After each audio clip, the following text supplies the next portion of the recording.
नमः शिवाय। बोल श्री कृष्ण महाराज की जय। श्रीमन नारायण नारायण नारायण, भज मन नारायण नारायण नारायण। श्रीमन नारायण नारायण नारायण, भज मन नारायण नारायण नारायण। बोल श्री कृष्ण महाराज की जय।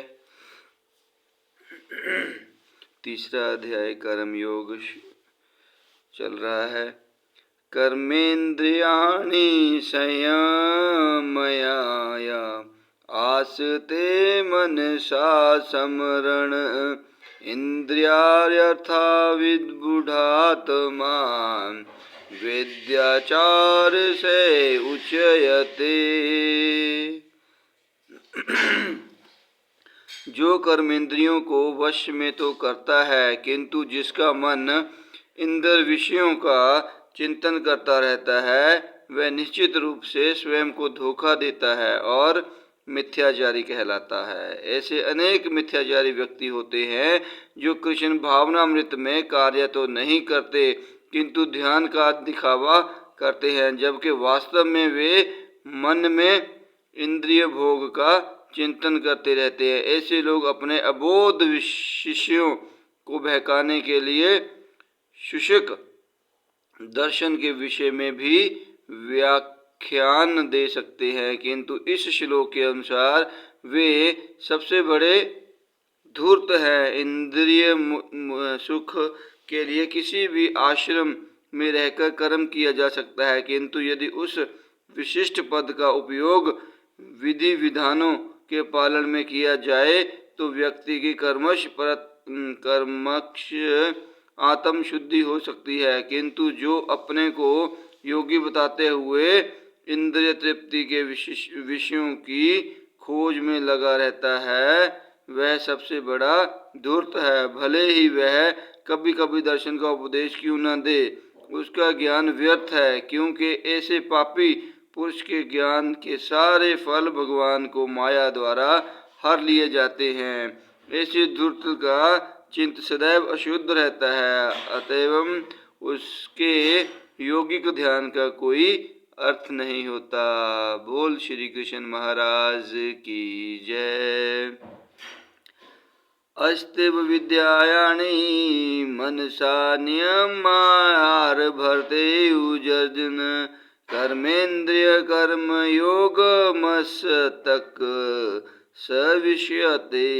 दूसरी ओर यदि कोई निष्ठावान व्यक्ति अपने मन के द्वारा कर्मेंद्रियों को वश में करने का प्रयत्न करता है और बिना किसी आसक्ति के कर्म योग प्रारंभ करता है, तो वह अति उत्कृष्ट है। लंपट जीवन और इंद्रिय सुख के लिए छठ योगी का मिथ्या वेश धारण करने की अपेक्षा अपने कर्म में लगे रहकर जीवन लक्ष्य को, जो भव बंधन से मुक्त होकर भगवधाम को जाना है, प्राप्त करने के लिए कर्म करते रहना अधिक श्रेयस्कर है। प्रमुख स्वार्थ गति तो विष्णु के पास जाना है। संपूर्ण वर्णाश्रम धर्म का उद्देश्य इसी जीवन लक्ष्य की प्राप्ति है। इस एक गृहस्थ भी कृष्ण भावनामृत में नियमित सेवा करके इस लक्ष्य तक पहुंच सकता है। आत्म साक्षात्कार के लिए मनुष्य शास्त्रानुमोदित संयमित जीवन बिता सकता है और अनासक्त भाव से अपना कार्य करता रह सकता है। इस प्रकार वह प्रगति कर सकता है। जो निष्ठावान व्यक्ति इस विधि का पालन करता है, वह उस पखंडी से कहीं श्रेष्ठ है जो अबोध जनता को ठगने के लिए दिखावटी आध्यात्मिकता का जामा धारण करता है। जीविका के लिए ध्यान करने वाले प्रवंचन ध्यानी की अपेक्षा सड़क पर झाड़ू लगाने वाला निष्ठावान व्यक्ति अति अच्छा है, कहीं अच्छा है। नियत कुरु कर्म तव्य कर्म ज्यायो हवाम कर्मण शरीरयात्रपि च तेन परसिद्ध्यये कर्मण। अपना नियत कर्म करो, क्योंकि कर्म न करने की अपेक्षा कर्म करना श्रेष्ठ है। कर्म के बिना तो शरीर निर्वाह भी नहीं हो सकता। ऐसे अनेक शठ ध्यानी हैं जो अपने आप को उपकुलीन बताते हैं, तथा ऐसे बड़े बड़े व्यवसायी व्यक्ति हैं जो झूठा दिखावा करते हैं कि आध्यात्मिक जीवन में प्रगति करने के लिए उन्होंने सर्वस्व त्याग दिया। श्री कृष्ण यह नहीं चाहते थे कि अर्जुन मिथ्याचारी बने, अपितु वे चाहते थे कि अर्जुन क्षत्रियों के लिए निर्दिष्ट धर्म का पालन करे। अर्जुन गृहस्थ था और एक सेना नायक था, अंत उसके लिए शेषकर था कि वह उसी रूप में गृहस्थ क्षत्रिय के लिए निर्दिष्ट धार्मिक कर्तव्यों का पालन करे। ऐसे कार्यों से संसारी मनुष्य का हृदय कर्मक्ष विमल हो जाता है और वह भौतिक कल्मश से मुक्त हो जाता है। देह निवारण के लिए किए गए कथागत त्याग का अनुमोदन ना तो भगवान करते हैं और ना कोई धर्मशास्त्र ही। आखिर देश निर्वाह के लिए कुछ न कुछ करना होता है। भौतिकतावादी वासनाओं की शुद्धि के बिना कर्म का मनमाने ढंग से त्याग करना ठीक नहीं। इस जगत का प्रत्येक व्यक्ति निश्चय ही प्रकृति पर प्रभुत्व त्यागने के लिए अर्थात इंद्रिय तृप्ति के लिए मलिन प्रवृत्ति से ग्रस्त रहता है। ऐसी दूषित प्रवृत्तियों को शुद्ध करने की आवश्यकता है। नियत कर्मों द्वारा ऐसा किए बिना मनुष्य को चाहिए कि तथाकथित सत्यवादी बनने तथा सारा काम छोड़कर अन्य पर जीवित रहने का प्रयास न करे। यज्ञार्थ कर्मणो नत्र लोकश कर्म बंधन तदर्थ कर्म कौन्तेय मुक्त दंड समाचर। श्री विष्णु के लिए यज्ञ रूप में कर्म करना चाहिए, अन्यथा कर्म के द्वारा इस भौतिक जगत में बंधन उत्पन्न होता है।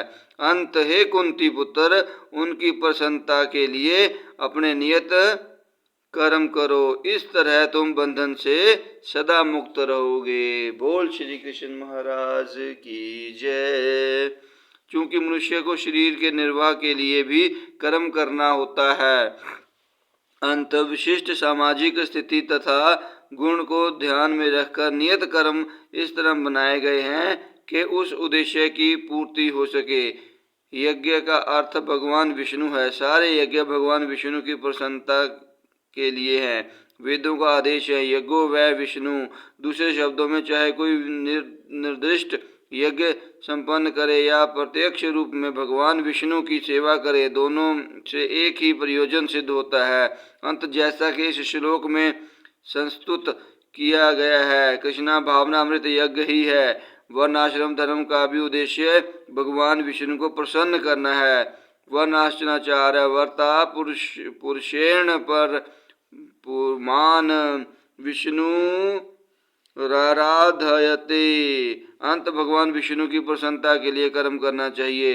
इस जगत में किए जाने वाला अन्य कोई कर्म बंधन का कारण होगा, क्योंकि अच्छे तथा बुरे कर्मों के फल होते हैं और कोई भी फल कर्म करने वालों को बांध लेता है। अंत कृष्ण को प्रसन्न करने के लिए भावना भावित होना होगा, और जब कोई ऐसा कर्म करता है तो वह मुक्त दशा को प्राप्त रहता है। यही महान कर्म कौशल है और प्रारंभ से इस विधि में अत्यंत कुशल मार्गदर्शन की आवश्यकता होती है। अंत भव भृगव्रत के निर्देशन में यह साक्षात्कार भगवान कृष्ण के प्रत्यक्ष आदेश के अंतर्गत मनुष्य को परिणाम पूर्वक कर्म करना चाहिए। इंद्रिय तृप्ति के लिए कुछ भी नहीं किया जाना चाहिए, अपितु हर कार्य कृष्ण की प्रसन्नता के लिए होना चाहिए। इस विधि से न केवल कर्म के बंधन से बचा जा सकता है, अपितु इससे मनुष्य को कर्मश भगवान की इस वह प्रेम भक्ति प्राप्त हो सकेगी जो भगवत धाम को ले जाने वाली है। बोल श्री कृष्ण महाराज की जय। सहज प्रजा सरिष्टा पुरोवाच प्रजापति अनेन परस विषधव मेष वौ सितवष्ट कामधुक। सृष्टि के प्रारंभ में समस्त प्राणियों के स्वामी ने विष्णु के लिए यज्ञ सहित मनुष्यों तथा देवताओं की संततियों को रचा और उनसे कहा, तुम इस यज्ञ से सुखी रहो, क्योंकि इसके करने से तुम्हें सुख पूर्वक रहने तथा मुक्ति प्राप्त करने के लिए समस्त वांछिक वस्तुएं प्राप्त हो सकेंगी। बोल श्री कृष्ण महाराज की जय। प्राणियों के स्वामी द्वारा भौतिक सृष्टि की रचना बद्ध जीवों के लिए भगवत धाम वापस जाने का सुअवसर है। इस सृष्टि के सारे जीव प्रकृति द्वारा बद्ध हैं, क्योंकि उन्होंने श्री भगवान विष्णु का कृष्ण के साथ अपने संबंध को भुला दिया है। इस साक्षात संबंध को समझने में वैदिक नियम हमारी सहायता के लिए हैं। जैसा कि भगवत गीता में कहा गया है, वैदेत स्वैर वहम वेद। भगवान का कथन है कि वेदों का उपदेश मुझे समझना है। वैदिक स्तुति में कहा गया है, पति विषयातेश्वरम। अंत जीवों के स्वामी श्री भगवान विष्णु हैं। श्रीमद् भागवत में भी शील शुकदेव गोस्वामी ने भगवान के अनेक रूपों में पति कहा है। शिष्य प्रतिज्ञापति प्रजापति धृत्या पति लोकरपति धरापति पति गर्ति क्षाधा वृषि सात्वता परिस्थितता में भगवान सदा सताम पति। प्रजापति तो भगवान विष्णु है और वे समस्त प्राणियों के, समस्त लोकों के तथा सुंदरता के स्वामी हैं और हर एक के ज्ञाता हैं। भगवान ने इस भौतिक जगत को इसलिए रचा है कि बद्ध जीव यह सीख सके कि विष्णु को प्रसन्न करने के लिए किस प्रकार यज्ञ करें, जिससे वे इस जगत में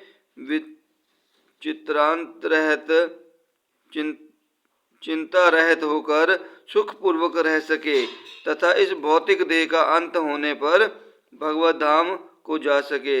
बद्ध जीव के लिए ही वह संपूर्ण कार्यक्रम है। यज्ञ करने से बद्ध जीव कर्मश कृष्णा भावना भावित होते हैं और सभी प्रकार से देवतुल्य बनते हैं।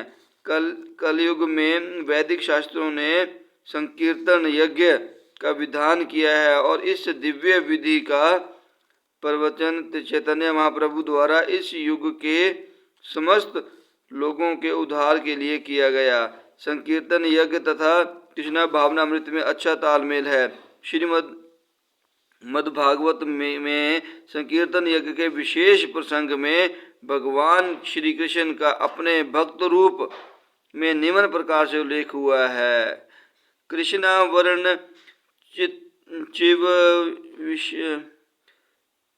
तिविशाकर्ण सांडोपंडार सत्तर पार्षदम यज्ञ षड कीर्तन पर्णयजति है सुमेधम। इस कलयुग में जो लोग पर्याप्त बुद्धिमान है वे भगवान की उनके पार्षदों सहित संकीर्तन यज्ञ द्वारा पूजा करेंगे। वेदों में वर्जित अन्य यज्ञों को इस कलिकाल में कर पाना सहज नहीं, किंतु संकीर्तन यज्ञ सुगम है और सभी दृष्टि से अलौकिक है, जैसा कि भगवत गीता में भी संस्तुति की गई है। बोल श्री कृष्ण महाराज की जय। श्रीमन नारायण नारायण नारायण, भजमन नारायण नारायण नारायण, श्रीमन नारायण नारायण नारायण, भजमन नारायण नारायण नारायण। बोल श्री कृष्ण महाराज की जय।